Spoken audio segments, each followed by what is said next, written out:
जीव के शरीर में विभिन्न पदार्थों का वहन करने का प्रक्रम वहन तंत्र यानी ट्रांसपोर्ट सिस्टम से संपन्न होता है। चलिए पहले पादपों यानी प्लांट्स के वहन तंत्र की बात करें। पादपों में पदार्थों के परिवहन का कार्य संवहन ऊतक यानी कंडक्टिंग टिश्यू जाइलम और फ्लोएम करते हैं।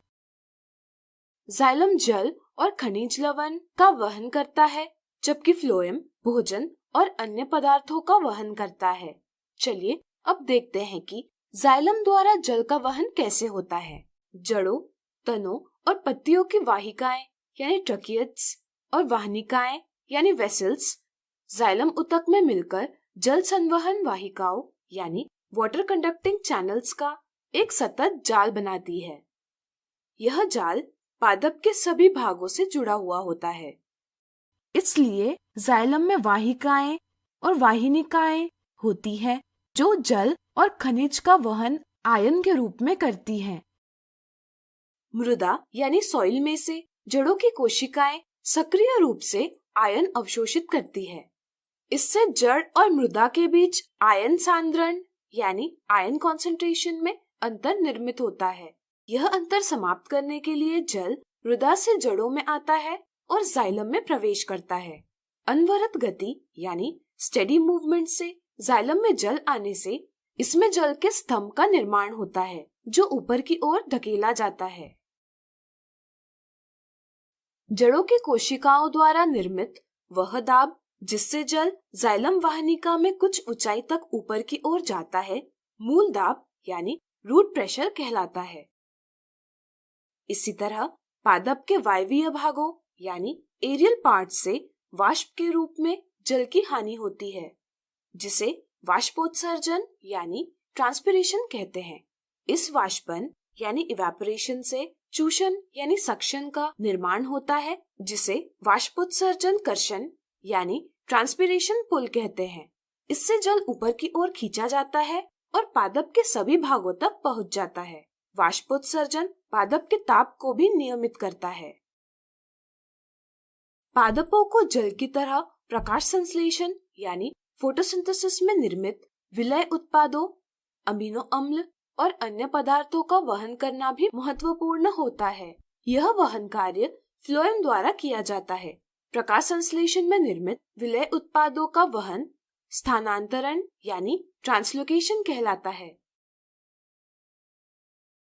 फ्लोएम में चालनी नलिकाएं यानी सीव ट्यूब्स और साथी कोशिकाएं यानी कंपेनियन सेल्स होती हैं। विलय उत्पादों का स्थानांतरण चालनी नलिकाओं में होता है, जिसके लिए संलग्न साथी कोशिकाएं सहायता करती है।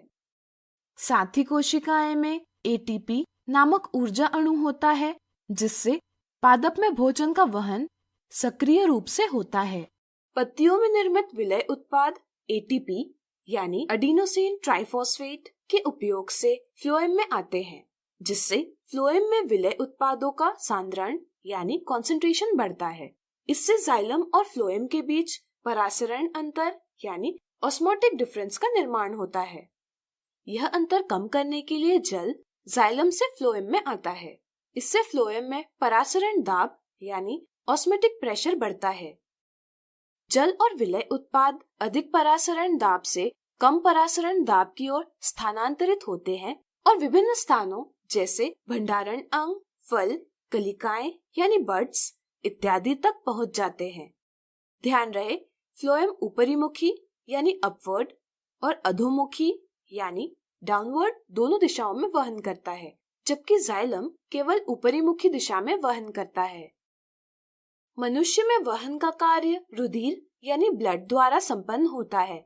रुधिर एक तरल संयोजी ऊतक यानी फ्लूइड कनेक्टिव टिश्यू है जो प्लाज्मा और रुधिर कोशिकाओं यानी ब्लड सेल्स से बना होता है।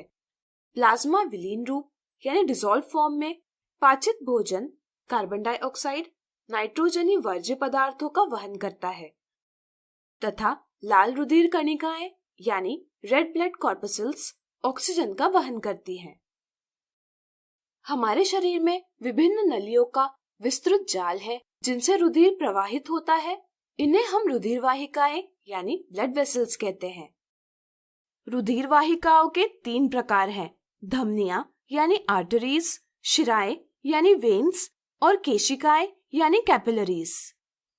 धमनियां यानी आर्टरीज ऑक्सीजनित रुधिर को हृदय से शरीर के विभिन्न अंगों तक ले जाती है।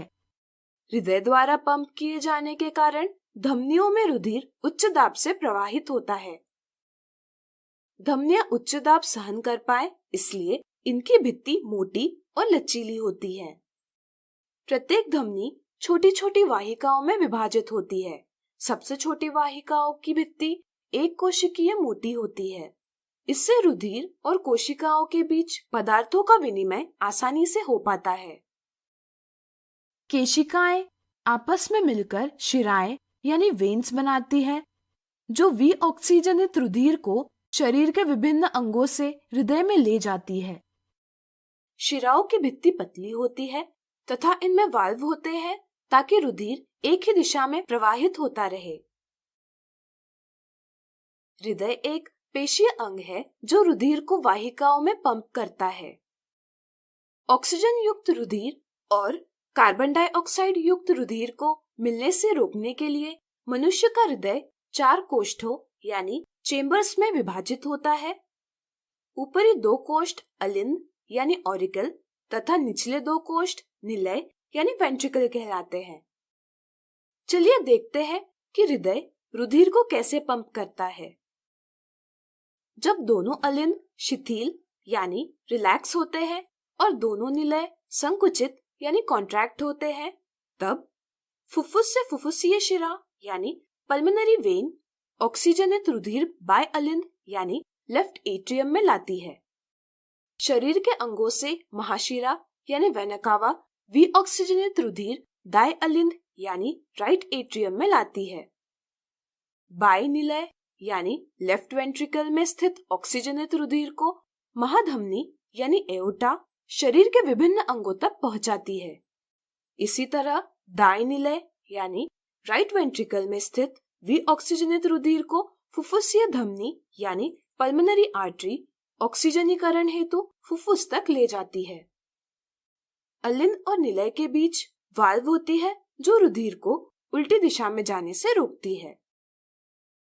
जब दोनों अलिंद संकुचित होते हैं और दोनों निलय शिथिल होते हैं, तब अलिंद और निलय के बीच वाल्व खुल जाती है, जिससे बाय अलिंद से ऑक्सीजनित रुधिर का स्थानांतरण बाय निलय में होता है और दाय अलिंद से विऑक्सीजनित रुधिर का स्थानांतरण दाय निलय में होता है।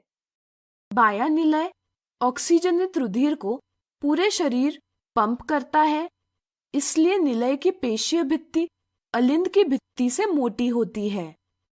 हृदय से शरीर के सभी ऊतकों में और शरीर के सभी ऊतकों से हृदय में रुधिर की निरंतर गति को हम परिसंचरण यानी सर्कुलेशन कहते हैं। चूंकि परिसंचरण के प्रत्येक चक्र में रुधिर 2 बार हृदय में जाता है, इसलिए यह दोहरा परिसंचरण यानी डबल सर्कुलेशन कहलाता है। पक्षी और स्तनधारी यानी मैमल्स जंतुओं में दोहरा परिसंचरण होता है। मछलियों के हृदय में 2 कोष्ठ होते हैं।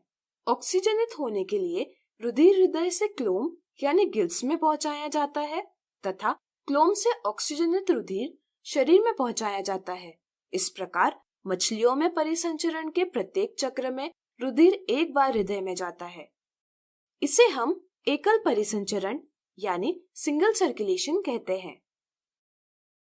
जल स्थलचर यानी एम्फिबियंस और सरीसृप यानी रेप्टाइल्स जैसे जंतुओं में 3 कोष्ठीय हृदय होते हैं।